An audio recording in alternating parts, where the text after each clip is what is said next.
lura u hekk fl-istudio ta' Indigo. Maħniex waħedna. Le għandna żewġ mistiedna, mhux waħda. Fatt għandna l-Prisilla li hija wiċċ familjari, kantanta, għandkom telespettaturi m'għandha bżonn tal-ebda introduzzjoni magħkom, però għandha l-Pippa. Il-Pippa naħseb għandha bżonn naqra aktar ta' introduzzjoni. U Pippa hawnhekk qiegħda hawnhekk kwita kemm tobdi. Għadda kemm telaqtri? Kif ħajja trila ma l-ewwel tħares lejk. Mela, Prisilla, jiena naf li inti għandek karriera twila ħafna. Ilek kanta sami minn dukon żgħira, jien minn dejjem follow jajtek, ili nafek ħafna, vuċi nista' ngħidilha unika b'saħħitha. U li meta nismaħħa nkun id-dar u jiena nħobb nisma' radio wkoll. Ngħid it-timber mela di Prisilla. Jiena dik għalija. Għandha waħda minn dawk il-vuċijiet illi mill-ewwel tinduna li intinti u dik hija xi ħaġa sabaħ ħafna.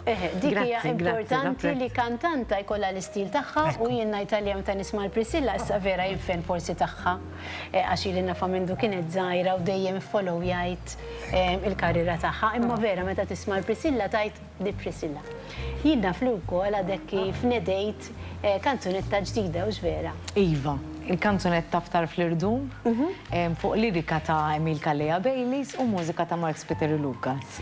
U l-kanzunetta x'titratta? Mela, il-kanzunetta għandha suġġett naqra ta' spiss nisimgħu bil-vjolenza domestika li tiġri kemm fuq nisa u kemm fuq irġiel. Ovvjament tiġri fuq minn tiġri dejjem ħażin, tajjeb. U sfortunatament ħafna minn dawn in-nies forsi ma jkunux raw dawl jew ma jkunux fiċċew l-għajnuna u bekk l-unika soluzzjoni li jaraw qudiemhom illi jtemmu ħajjithom.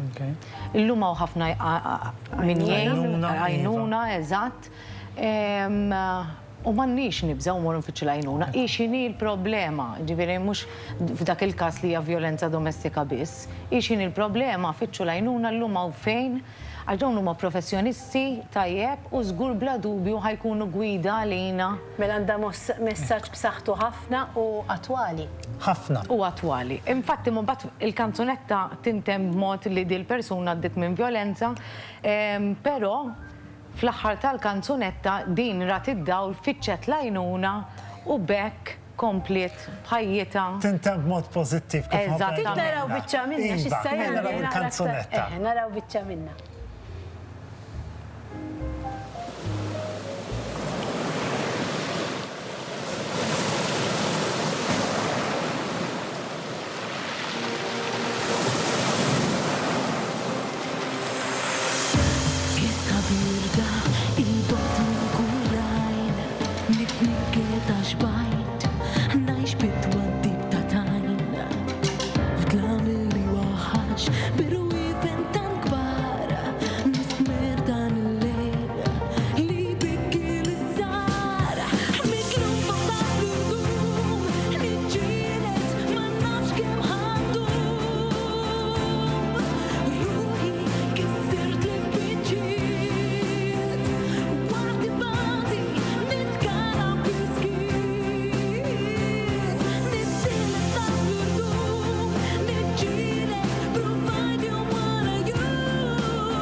ġmilta kanzunetta, nistaw najdu r-ritorn b'saħħtu ħafna. Għal-qalbi ħafna. Production sabiħa mens u l-look li kellek kull darba kienet vera sabiħa. Grazzi, minn hawnhekk nixtieq nirringrazzja l-Antonio Muscat li huwa d-del tiegħi, l-istilista tiegħi, kollox insomma huwa tiegħi. Inselmu minn hawnhekk l-Antonio. Insellem ukoll il-Sesani grazzi tal-ħwejjeġ. Proset, Mary Grace, vera Mary Grace. Tal-ħwejjeġ sbieħ li għamlit li. Hemm ħafna nies wara dan il-Marlon tal-produzzjoni, l-Siprien tal-arranġament tal-mużika u kif semmejt qabel il-Lemmil u l-Mark. Mbagħad hemm Mark Allea Bejlis li huwa il-PR. Grazzi Mark tax-xogħol kollu tiegħek. Proset. Hija kanzunetta sabiħa ħafna kif inti tispiċċa fuq toma tajba. Pożittiva. Għalkemm is-suġġett huwa dak li hu u kemm sabiħ li nitkellmu fuq da suġġetti li jiena ħobb ngħid li aħna l-artisti għandna nitkellmu fuqhom dawn is-suġġetti. Iva, importanti għax xi kultant il-messaġġ jasal iktar. Iva, kont se ngħidlek Priscilla kif konna qegħdin ngħidu dan qisu comeback b'saħħtu ħafna. Infatti, rrit li tkun kanzunetta bil-Malti. ħafna, sabi ħammes. Pero aħna l-Priscilla għanna naraw ftit mux ħażin. Laqas, jekk tkollok għajdli xi songs, imma jiena niftakar ħafna is-song tiegħek mal-Budaj u ħafna interpretazzjoni. Naħseb hija kanzunetta li nista' ngħid hija parti mill-personalità tiegħi u x'hekk illum il-ġurnata. Għax anke tintaqa' ma' nies, inti li kantajt mal-Budaj. Naħseb tibqa' tikber miegħi u tibqa' tul ħajti kollha. U hija kanzunetta illi jgħaddi kemm jgħaddi żmien anka żgħażagħ illi dak iż-żmien forsi kienu għadhom jew qas twildu jew kienu għadhom żgħar. Jafuha, jafu biha tiskanta dik kienet rebħet l-anja tal-poplu. Flima sena kien. Ilu daqshekk. Il-lami kif jgħaddi żmien. Nistgħu naraw biċċa fl-imma. Mela, orruna biċċisa.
Ġimil ta' kanzunetta, għawek tajjeb najdu li din kienet fuq mużika tijak u xek. Iva, u klim ta' Franz Baldacchino l-Buda. Ta' Franz jina kif dejjem najt jina għandi naqra apprezzamenti żjed lejn dawk l-artisti li jikdbu. Eżatt, għax hija jisek xi ħaġa tiegħek mhux vera. Stess. U hawnhekk dik toħloq il-kanzunetta. Għamiltu il-combination ma stax kienet aħjar milli kienet.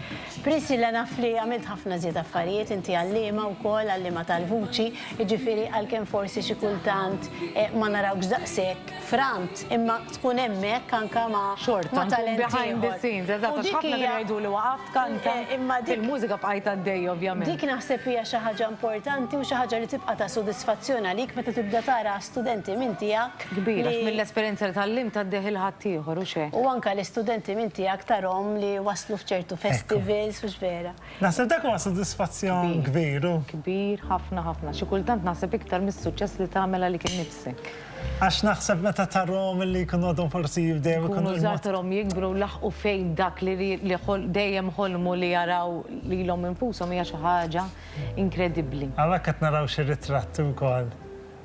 Mill-video. Mill-video l-filmat. Issa aħna s'issa rajna tnejn li kienu bil-lingwa Maltija. Imma tajjeb li nisimgħu naqra wkoll kanzunetta li jisimha Our Love illi kont ħadsem bija. Intkom letteralment mortu. Iva, morna fil-bidu aħna. tal-karriera Dik tiegħek. kienet l-ewwel song li kantajt propju għal Eurovision. Kont dik żgħira ħafna Priscilla, kemm kellek? Kellek 15-il sena, xi 15 wara konna laq 16. U kon ġejt it-tielet Tielet post. post, it-tielet post. Mela naraw biċċa minna ħalli nfakru anke l-telespettaturi. Ma kif kont?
Timxiex vera, jisek mixja tal-karriera tiegħek. Kemm tieħu gost tara affarijiet li tkun għamel. Apparti li tara d-dera.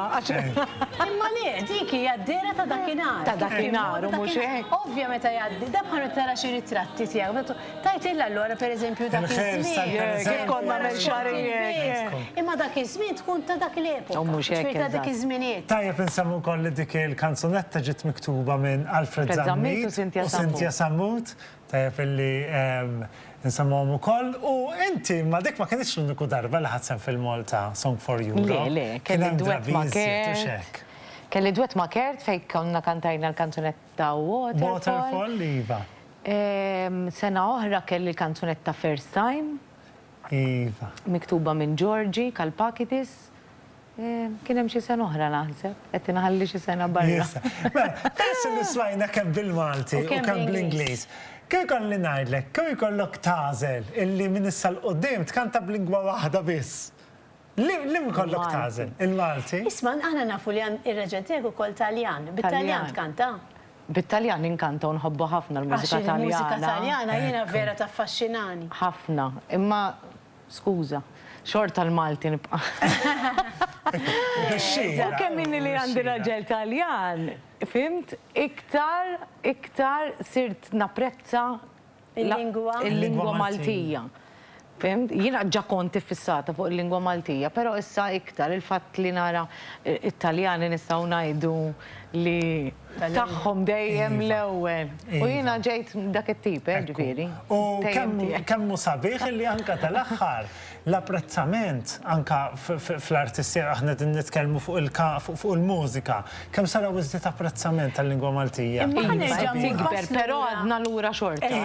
Kont se ngħidlek ħammur pass lura fuq li qalet Priscilla. Jiena l-Italjani nammirhom għax jekk tara titkellem ma' tfal żgħar, ġifieri 14-15 sena, anke anqas, huma jħobbu kollox dak li huwa tagħhom, kollha jkunu jafu l-istorja, kantaw kanzunetti tagħhom li huma anke tal-passat, ġifieri japprezzaw dak kollu tagħhom. U aħna importanti li din għaddu anke ġenerazzjoni ġejjin. U kien hawn minn ukoll fejn kienu jgħidu ħafna nies kien hawn il-perċezzjoni li l-lingwa Maltija hija ħarxa l-kant meta veru mhux ġust li tajtek għaliex il-lingwa Maltija kulħadd jaf għadna kif smajna lilek Priscilla hawn kanzunetti. U dik kienet l-idea ġifieri għax dak kien il-punt l-ewwel wieħed qabel bdejna l-kanzunetta jekk hux ħadkun bl-Ingliż jew ħadkun bil-Malti. Għażilt il-lingwa Maltija. Ovvjament, is-suġġett li għażilna xtaqt li jasal iktar il-messaġġ direttament għal dawk forsi li għaddejjin minn xi problema U hopefully li il-messaġġ jasal biżejjed. Grazzi lilkom li tajtuni daċċan. Le, u barra minn hekk kont se ngħidlek, importanti li anke dal-video għax barra is-saħħa tal-kliem u l-mużika, però mbagħad kif ikkumbinajtu mal-video isek bla ma trid tidħol f'qoxortok, anke tara dawk is-xeni li ħadd u tidħol iżjed fil-kanzunetta biex tar iktar l-istampa ċara. Saħħa tal-viżwal u xejn. Iva, jekk anka jirnexxilek tkun tajnuna, ovvjament l-inna tpaxxina bil-vuċi tiegħek. Imma forsi s-sens ukoll tal-kanzunettek jirnexxilek tkun tajnuna għal persuna waħda biss ukoll tkun għamilt ħafna żjed minn biżejjed. Li persważa li anka meta tara jew tkun rajta darba u forsi tkun wasalt f'pont ta' sija ħażina. Forsi dak li jkun jiftakar ukoll dal-video. Ħanibdew nuruh dal-video, ta' ġobni. Huwa video mużika li sabiħ ħafna kanzunetta kif għadna hija sabiħa kemm il-kliem u kemm il-mużika. Kantanta brillanti. Ħafna ġuri proset Priscilla. U again, nerġgħu ngħidulek grazzi tal-comeback għażilt li tagħmlu bil-Malti. Brava għaliex. U kemm ħadd gost li rġgħet iltqajt miegħek. Ħafna. Ħafna Priscilla, brava. Aħna nirringrazzjawk, il-bib dejjem miftuħ għalik, meta jkollok xi proġett ġdid dejjem ejja hawnhekk ħan ikun nistgħu anke naqsmu mat-telespettaturi. Hopefully s-sena d-dieħla issa. Dal-waqt mela. Grazzi u nawgurawlek minn qalbna. Grazzi. Morru għal ftit mumenti. Minn hawnhekk ħammorru għal waqfa qasira ħafna tar-riklami. Brava, Priscilla. Thank you.